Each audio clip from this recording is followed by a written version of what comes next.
única coisa que poderia lhe causar uma pequena sensação de perda é que se alguém viesse e lhe roubasse as tais cartas, ou se houvesse um acidente e elas fossem destruídas, ele ia dizer: a única coisa que eu tinha para ter algum tipo de informação de contato com aquele que foi meu pai e que já morreu eram as cartas, e agora elas acabaram, não tem mais nada. Nossa relação com Deus, através da revelação escrita dele, é fundamental, mas não é somente isto.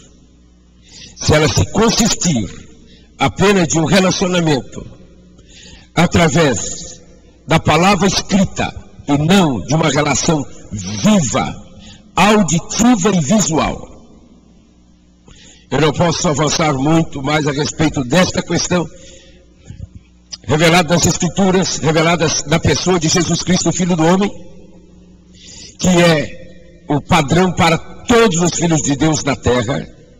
A relação de Jesus com o Pai era ele, conquanto limitado na humilhação do corpo humano, tinha um relacionamento visível, permanente, real, ou patrimonial.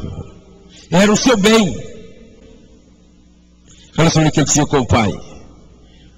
Relacionamento audível e visível. Ainda não podemos considerar muito sobre isto. Há um livro do Jim Gould que está sendo traduzido pela Dan Prevan, e eu estava com a expectativa tão grande de que ele ficasse pronto para nós podermos levá-lo nesse encontro e evitar que tivéssemos que gastar dinheiro com o correio. O Jim Gould vai dizer um pouquinho destas coisas que fazem parte da relação dele com Deus. Da mesma maneira como Smith Wigglesworth diz, de maneira indireta, em quase tudo que a gente lê do que ele compartilhava do Senhor. Mas esta relação com Deus, como se o nosso Deus fosse um pai que nos abandonou, se distanciou, ou o pai que morreu, e nós apenas temos informações, a nossa fé, a natureza da nossa relação com ele agora, a estrutura da fé é apenas mental, intelectual. Sendo assim, a realidade espiritual, para nos tornarmos mornos, torna-se o estado normal e comum. Porque, como haveremos de ter um amor ardente para com o Senhor Jesus, se não temos nenhum contato visual e auditivo com Ele? Nós temos o contato com as fotografias dele, com as declarações doutrinário-teológicas que temos acerca das Escrituras, e cremos que é verdade, ainda que haja combates de todas as maneiras, e que dentro de nós nasçam sementes de apostasia.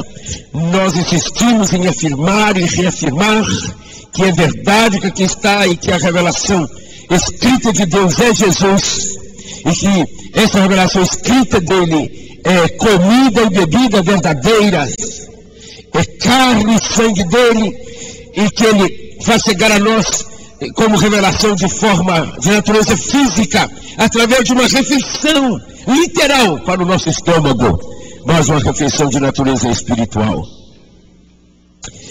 E nós sabemos que um outro componente da apostasia que esteve já penetrando na igreja desde os começos, alguns que tentam entender isso dizem que a apostasia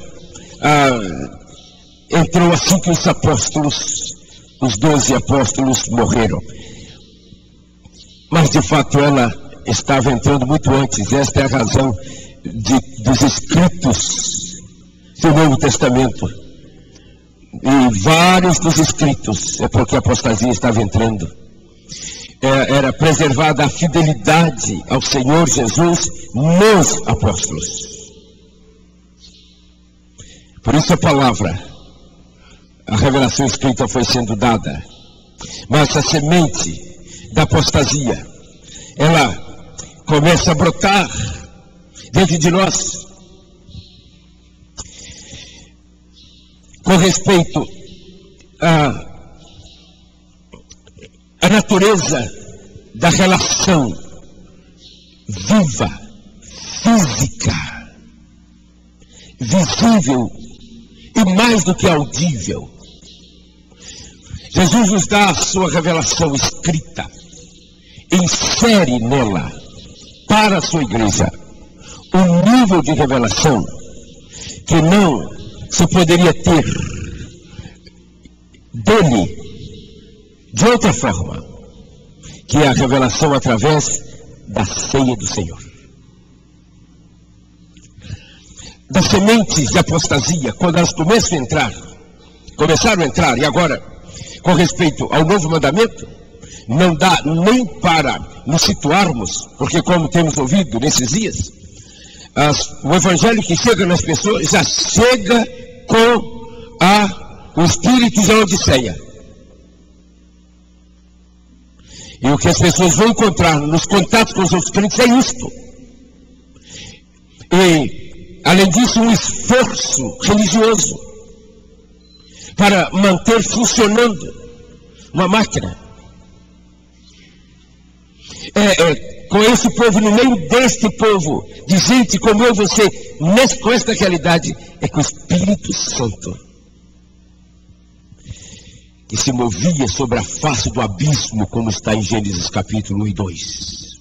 No princípio criou Deus os céus e a terra era sem forma e vazia. O Espírito de Deus pairava, movia-se sobre a face do abismo.